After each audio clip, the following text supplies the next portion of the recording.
तो सबसे पहले हम आपको ये बहुत सारे डायग्राम्स दिख रहे हैं। ठीक है, पहले रेस्ट और रेस्ट सीट का जो बेसिक है फंडा थोड़ा वो समझेंगे।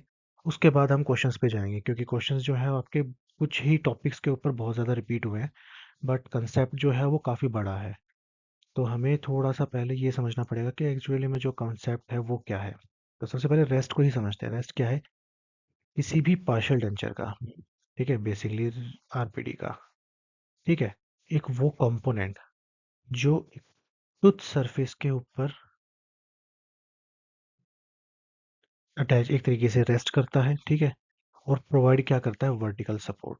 मैंने पहले भी बताया था कि जब सपोर्ट की बात आती है, ठीक है, तो वहाँ पे आपका रेस्ट होता है, ठीक है। और सपोर्ट का हम क्या फंडा लेते हैं कि जो वर्टिकल फोर्सेस आती हैं उनके लिए, ठीक है। तो वर्टिकल फोर्सेस तो मैंने भी बताया था, यूवी, लास्ट लेक्चर में, ठीक है। तो यूवी में यू से आपका सपोर्ट का वर्ड और वी से वर्टिकल, तो यानी वर्टिकल फोर्सेस के अगेंस्ट जो चीज काम कर रही है हमारी, वो कहलाती है रेस्ट, ठीक है। अब जैसे आप इस डायग्राम में देख पा रहे हो, ये है रेस्ट पोर्शन, ठीक है। रेस्ट जो आपकी क्लास असेंबली के साथ अटैच्ड होता है, ये जहाँ पे भी क्लास होगा वहाँ पे रेस्ट आपको जरूर देना है, ठीक है। अब और जो इसका सरफेस बनाएंगे हम अबटमेंट में, अबटमेंट वो टूथ जो स्पेस के साथ है, या फिर वहाँ जहाँ पे हमने अपने कंपोनेंट्स देने हैं, जिस जो हमारा क्लास के कंपोनेंट है वो हमने अटैच करने हैं सारे, वो कहलाते हैं हमारे, एक टूथ कहलाता है बेसिकली हमारा अबटमेंट। तो वहाँ पे अबटमेंट जो रेस्ट को रिसीव करेगा, ठीक है, या रेस्ट के लिए एक सीट प्रोवाइड करेगा, जगह प्रोवाइड करेगा, उसको कहते हैं, तो वो जो सीट है वो कहलाएगी रेस्ट की सीट, रेस्ट सीट, ठीक है। अब रेस्ट कई तरह की होती है, तो सबसे पहला जो क्लासिफिकेशन है वो है इसका प्राइमरी और सेकेंडरी।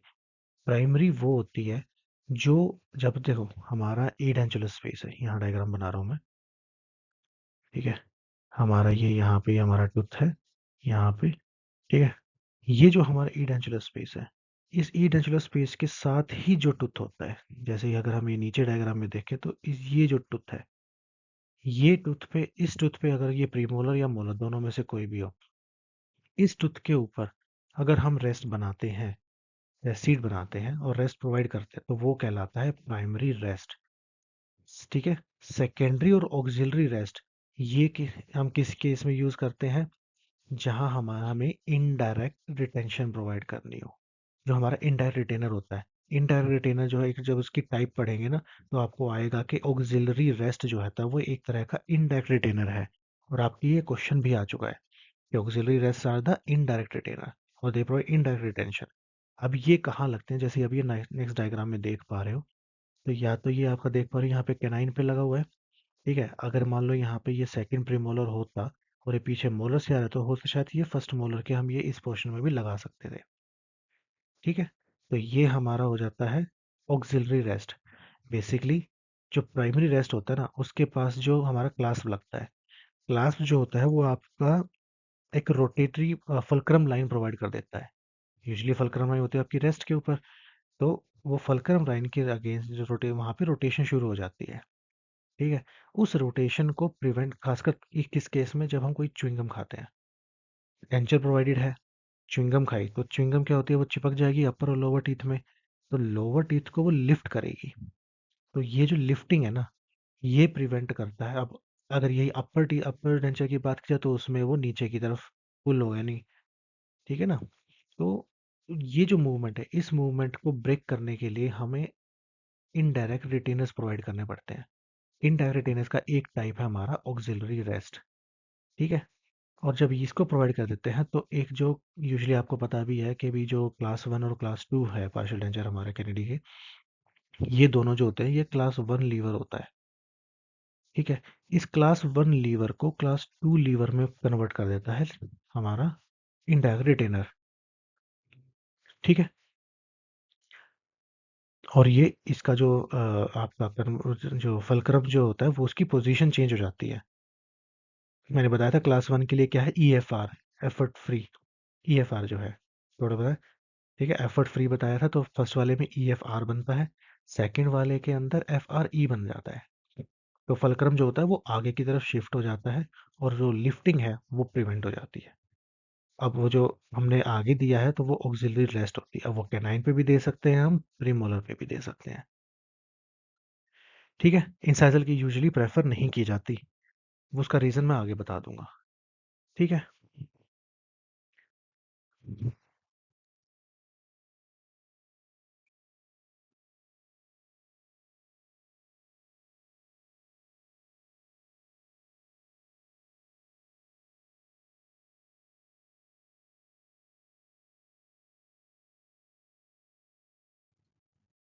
ठीक है, तो पहला हो गया था हमारा प्राइमरी और सेकेंडरी रेस्ट।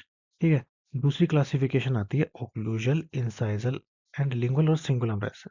सिंगुलम रेस्ट यूजुअली बोला जाता है, लिंगुअल नहीं बोलते, लेकिन उसको दूसरा नाम लिंगुअल रेस्ट भी है।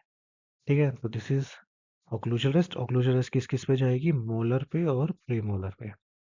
इंसाइजल जो होगी वो किस पे जाएगी? अपनी इंसाइजर्स पे। और जो सिंगुलम रेस्ट होगी वो जाएगी अपनी कैनाइन पे।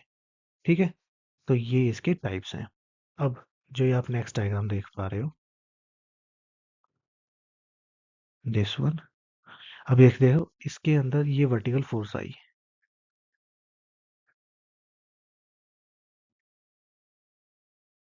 ठीक है, इसको यहाँ पे इसने ब्रेक किया, एक तरीके से जैसे हुक होता है ना, कि आप अगर हुक को लगा दो तो वो अटक जाएगा। जैसे जो माउंटेनियर्स होते हैं, ठीक है, वो अपने साथ एक हुक लेके चलते हैं। जब भी लगता है कि हम स्लिप हो रहे हैं, वो उस हुक को बर्फ में मार देते हैं और उससे वो अटक जाते हैं। तो एक फोर्स लग रही थी डाउनवर्ड साइड, ग्रेविटेशनल फोर्स। ठीक है, उसको वो हुक से प्रिवेंट हो गया। अब हुक की शेप इसी तरीके की होने हो पाएगी, तभी वो सपोर्ट प्रोवाइड करेगा। ठीक है, अब इसका जो मेन फंक्शन होता है ना, वो ये होता है कि जो हमारी ये फोर्स आ रही है, इसको वर्टिकली जो लॉन्ग एक्सिस है उसके अलोंग ये ट्रांसफर कर दे। अगर थोड़ा सा भी इधर उधर हुआ तो टूथ पिन डैमेज होना शुरू हो जाएगा। ठीक है, तो ये इसका जो हमारे टाइप्स हो गई और उनका मेन फंक्शन क्या है वो हो गया।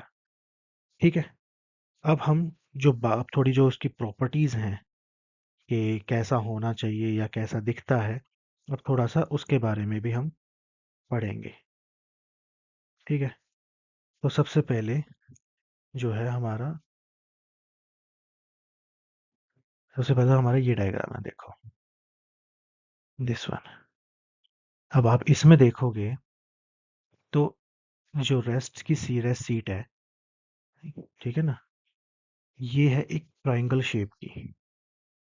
ठीक है, जिसका बेस जो है वो मार्जिनल रिज पे, ये बेस है इसका। ठीक है, ये एपेक्स है। तो इसका जो बेस है वो मार्जिनल रिज की तरफ है और एपेक्स जो है वो सेंटर की तरफ है। इसीलिए इसका जो डीपेस्ट पार्ट बनता है, ये जैसे डीपेस्ट पार्ट जो एक्स लगा हुआ है, ये डीपेस्ट पार्ट जो होता है ये हमेशा सेंटर की तरफ रहता है। ठीक है, एपेक्स जो है वो सेंटर की तरफ आएगा, लेकिन आप देखोगे तो सारे एजेस जो है वो राउंडेड है। हम शार्प एजेस नहीं छोड़ सकते। शार्प एज छोड़ा, फोर्स कंसंट्रेशन शुरू हो जाएगा वहां पे और हमारी रेस्ट या टूथ ब्रेक हो जाएगा। ठीक है, नेक्स्ट चीज क्या है कि जो हमारा ये वाला डायग्राम है, अब इसमें देखो क्या है कि जब भी रेस्ट को हम अपनी पोजीशन पे रखते हैं, जैसे ये पोजीशन है इसकी, ये रेस्ट है हमारा, ये इसे अपनी पोजीशन में आया, तो ये एक यूजुअली एक बॉल एंड सॉकेट की तरह वहां पे काम करना चाहिए। ठीक है ना, बॉल एंड सॉकेट की तरह। अब होती इसकी शेप जो है वो, अब ये कुछ शैलो होती है, सॉफ्टर शेप भी होती है। ठीक है ना, तो इसमें जो हमारा प्राइमरी रेस्ट होता है ना, उसका फंक्शन जो है, ये प्राइमरी रेस्ट की बात हो रही है, तो हमारा प्राइमरी रेस्ट जो काम करता है उसको एक बॉल एंड सॉकेट जॉइंट की तरह करना चाहिए। ठीक है ना, क्योंकि यही एक ज्योमेट्री ऐसी है जिसके थ्रू जो हमारी हार्मफुल फोर्सेस है वो डिसिपेट हो सकती हैं। ठीक है, हम उनको डिस्ट्रीब्यूट कर सकते हैं, वो एक जगह पे कंसंट्रेट नहीं रहती हैं। ठीक है ना, अब अगर मान लो ये इसका जो रेस्ट वाला फंक्शन है वो ना कर पाए तो क्या होगा? जो हमारा टूथ है उसको भी डैमेज करेगा और जो हमारा टिश्यू है उसको भी डैमेज करेगा।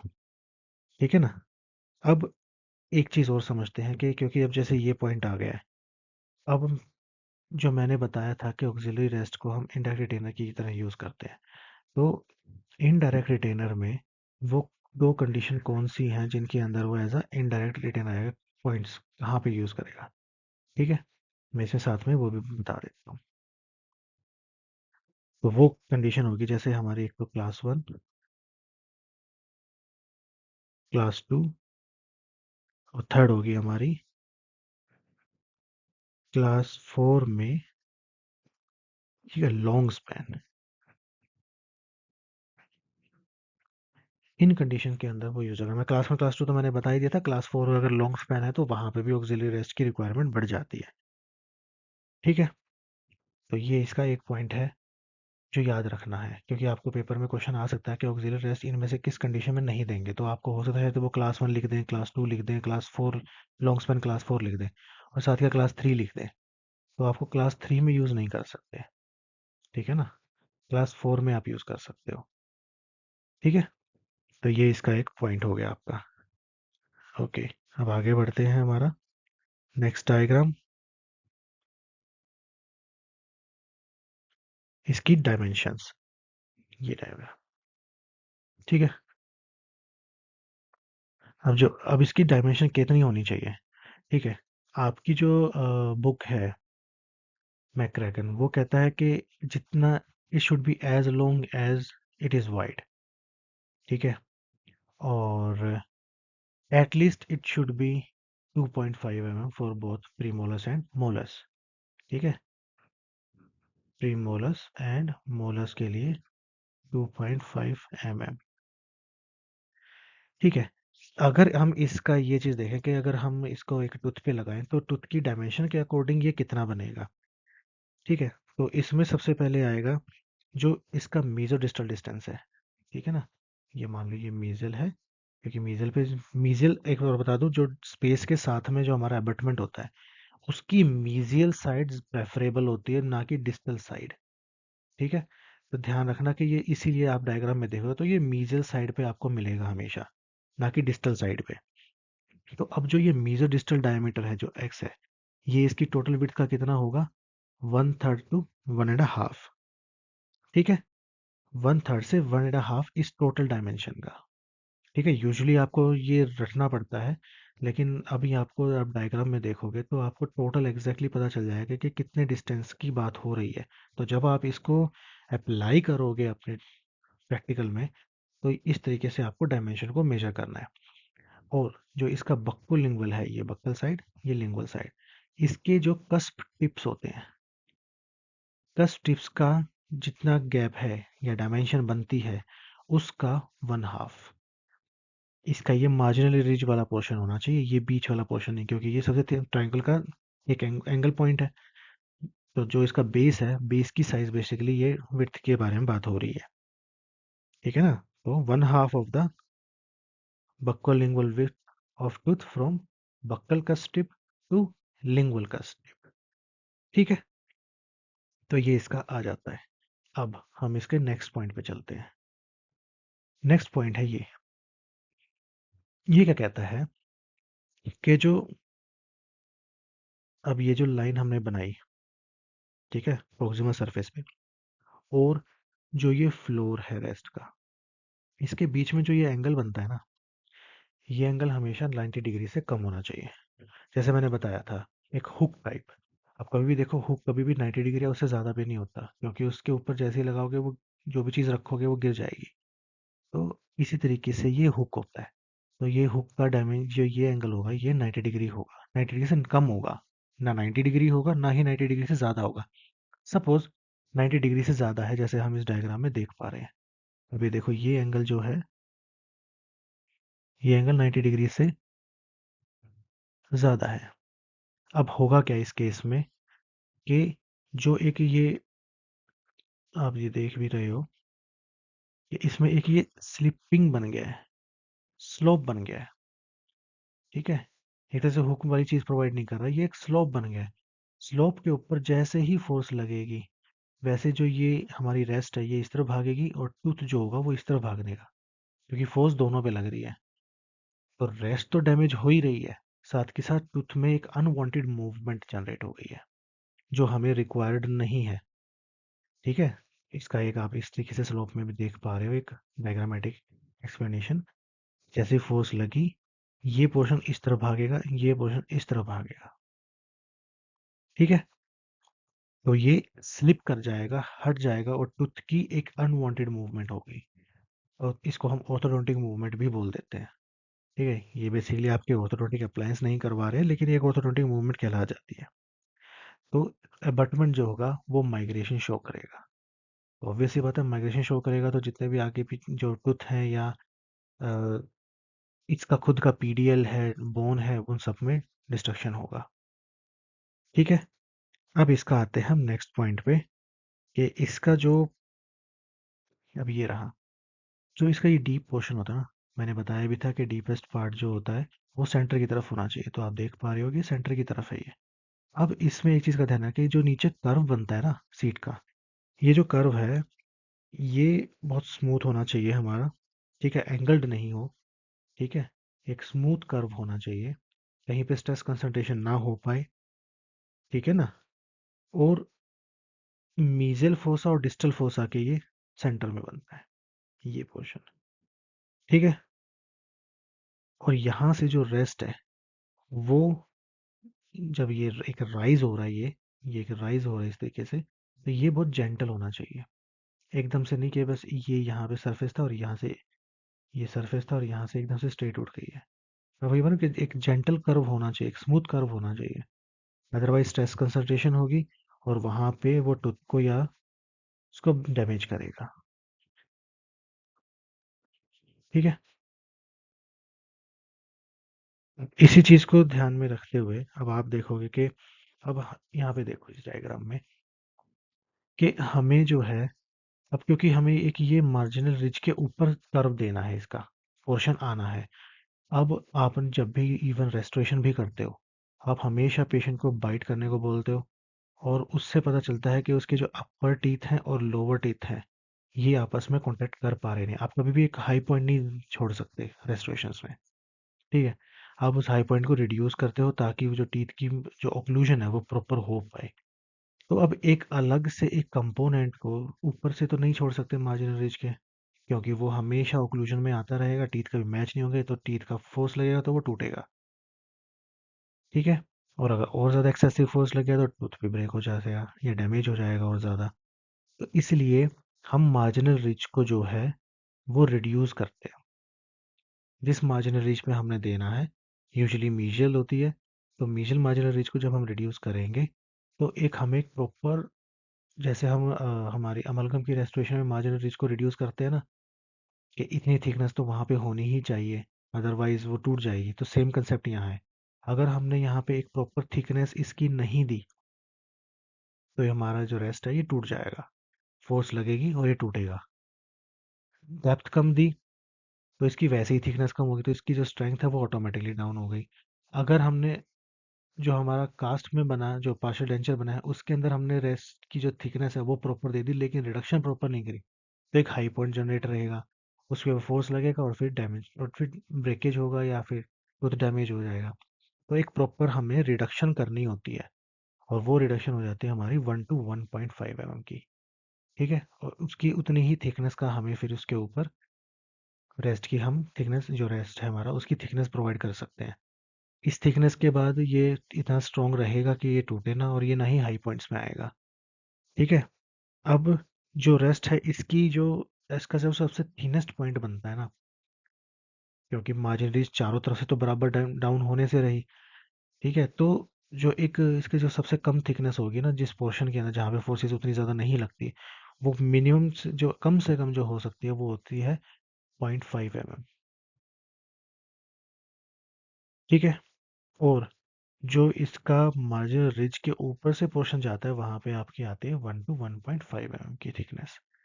तो ये दोनों पॉइंट आ सकते हैं कि एक ये क्वेश्चन बन के आ सकता है नेक्स्ट टाइम पे कि जो रेस्ट है उसकी थिकनेस उसके थिनेस्ट पार्ट में कितनी होनी चाहिए, तो वो होगी 0.5 mm। ठीक है, तो और कभी आपसे ये पूछा जाए कि जो मार्जिनल रिज है उसकी रिडक्शन कितनी करनी होगी, तो आप 1.5 mm, अगर सिंगल में दिया हुआ है तो 1.5 mm, अगर वो रेंज में दिया हुआ है तो 1 to 1.5 mm। ठीक है, आई होप यहाँ तक आपको सब समझ में आ गया होगा। अब हम बात करते हैं हमारे नेक्स्ट डायग्राम की, जो है हमारा ये।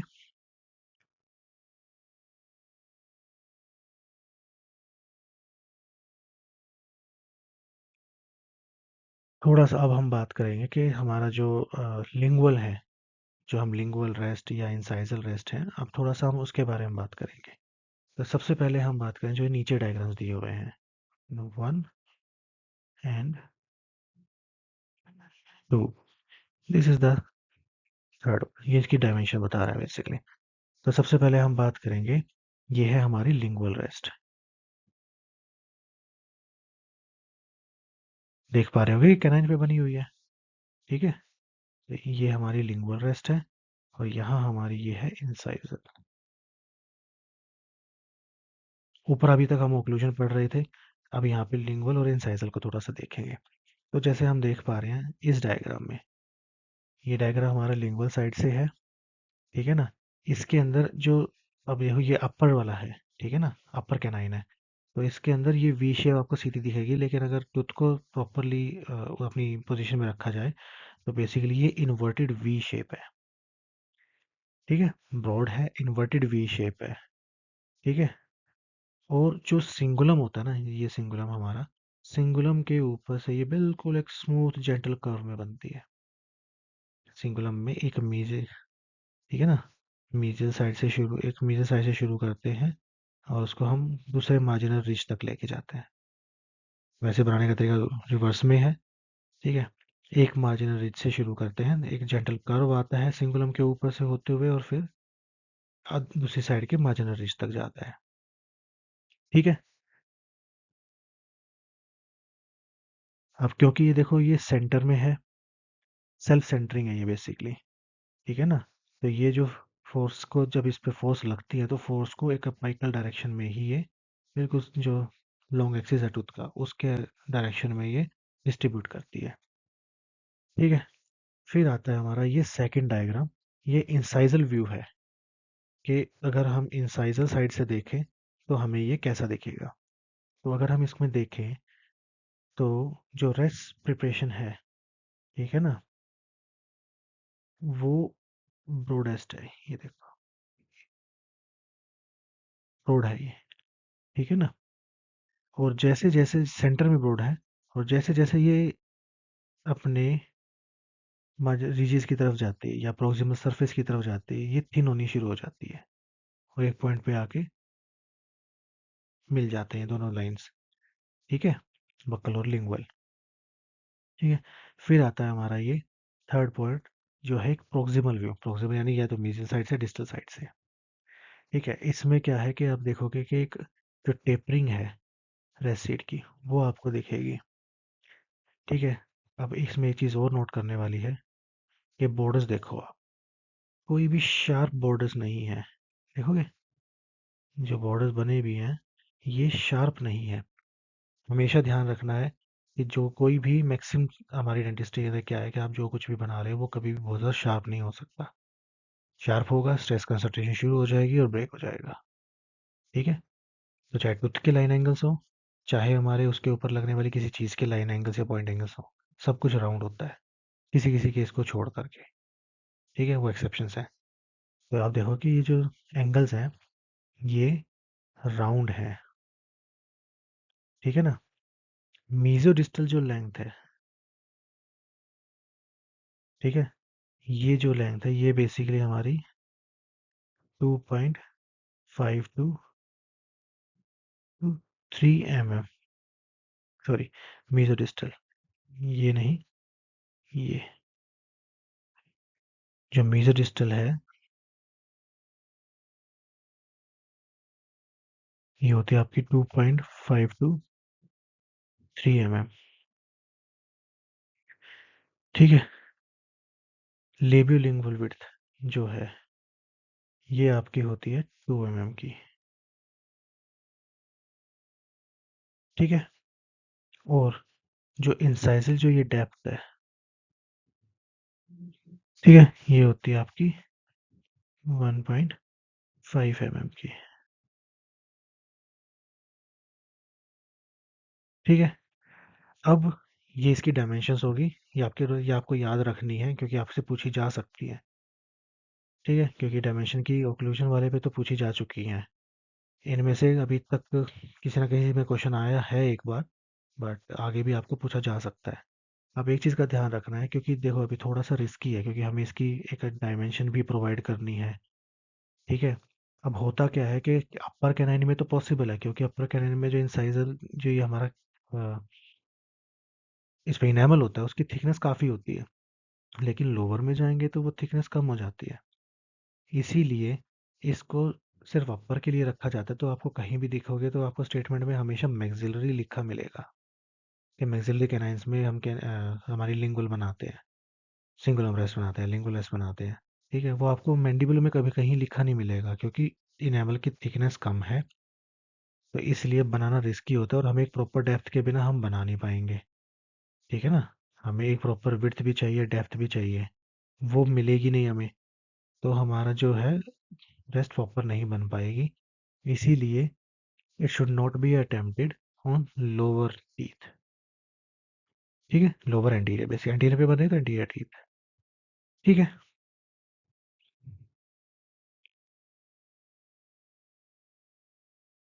अब बात करेंगे हम हमारे इंसाइजल की, कि जो हमारी इंसाइजल जो है वो कैसे। अब इंसाइजल रेस्ट भी आप देखो उन्होंने जो है हमारी कैनाइन पे है। ठीक है ना, ये हमारी कैनाइन पे बनी हुई है। ठीक है। यूजुअली कैनाइन प्रेफर होता है इंसाइजल से, आपके इंसाइजर से। ठीक है ना। अब ये है हमारा लेबल व्यू।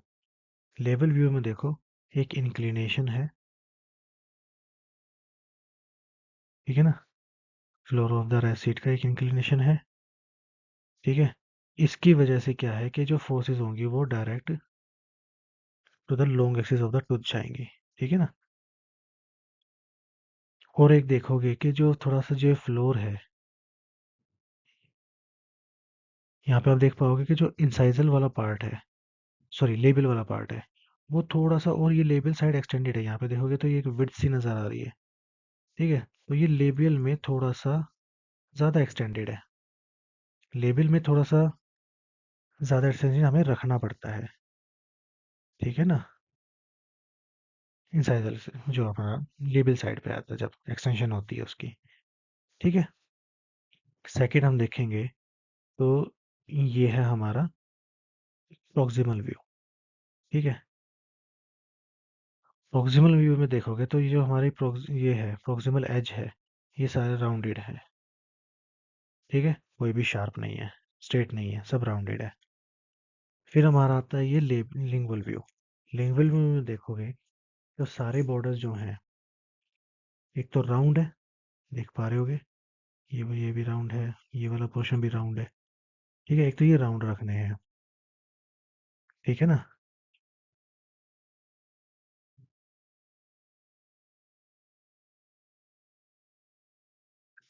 ये हमारा लिंगुअल साइड से डायग्राम हो गया।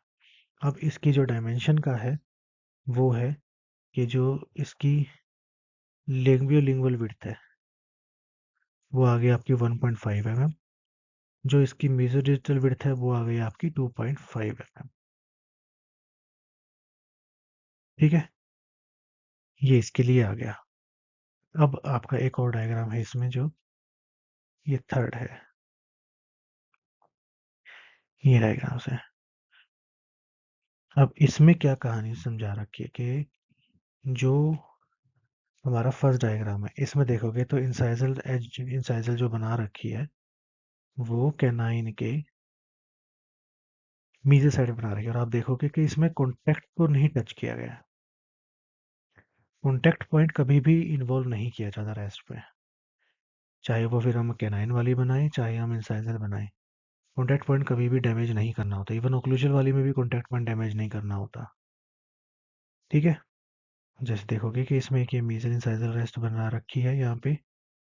ठीक है, तो ये इस तरीके से बनाई जाएगी और आप देखोगे ये बेसिकली यहाँ पे इसमें समझा रखा है कि जो कॉन्टैक्ट पॉइंट है वो should not be broken। Contact पर कभी ब्रेक नहीं करना है आपने। ठीक है। अब यहाँ पे एक और पॉइंट आता है हमारा, जो ये है, इसको बोलते हैं हम,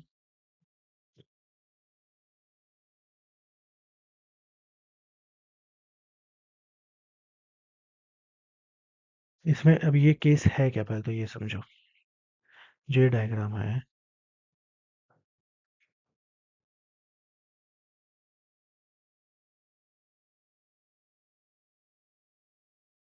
ये केस है बेसिकली आपका, कि कहीं पे एक जगह जो है, मान लो एक मीजली टिल्टेड टूथ है, ठीक है ना। ये एक मीजली टिल्टेड अबटमेंट है हमारा, मोलर है ये, ठीक है। ये है एक मीजली टिल्टेड अबटमेंट। अब होगा क्या अगर हम इसके मीजल पोर्शन पे हम दें, तो होगा क्या, टूथ है इस तरीके से, ठीक है। हमने इसके ऊपर रेस्ट बना दिया, ये रेस्ट बना दिया हमने। अब प्रॉब्लम क्या होगी, ये टिल्टेड है और ये भी एक तरीके से लेस देन 90 में जा रहा है, तो होगा क्या, ये स्लिप कर जाएगा इसके ऊपर से, ठीक है। जो हमारा रेस्ट है वो स्लिप कर जाएगा, क्योंकि अभी तक तो हमारा रेस्ट इस तरीके से था, ये टूथ है, यहाँ रेस्ट है, तो एक हुक की जो फॉर्मेशन थी वो बन रही थी।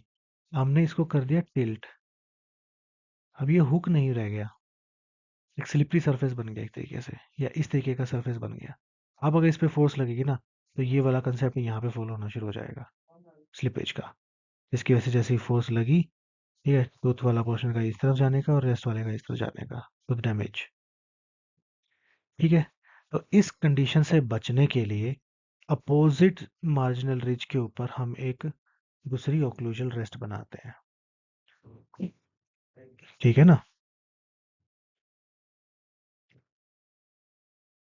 इससे क्या होगा, इसको सपोर्ट मिलता है रेस्टोरेशन को, और जो फोर्सेस आती हैं, ठीक है ना, वो और भी ज़्यादा एरिया में, जो इसका नीचे फिर रूट पोर्शन बन, क्योंकि अभी तक तो सिर्फ इसके थ्रू जा रही थी, अब जाएगी इसके थ्रू भी, ठीक है, तो वो और ज़्यादा अच्छे से डिस्ट्रीब्यूट होने लग जाएगी। और फेस के अराउंड हमारा एक ये रिंग क्लास्प आ जाएगा, जो ये रिंग क्लास्प का डायग्राम दे रहा है, ठीक है, क्योंकि दोनों साइड पे ओक्लूजल रेस्ट है, तो ये बेसिकली रिंग क्लास्प के साथ यूज होता है। एक और तरह का ओक्लूजल रेस्ट है, वो आगे आएगा डायग्राम्स में, उसमें आपको पता चलेगा कि जो हम टेम्परेचर क्लास्प यूज करते हैं उसके साथ वो हमारा इस तरीके से यूज होता है, ठीक है। तो आई होप ये सारा कंसेप्ट आपको समझ में आया होगा। अब हम इसके क्वेश्चंस करते हैं और आगे का कंप्लीट करते हैं।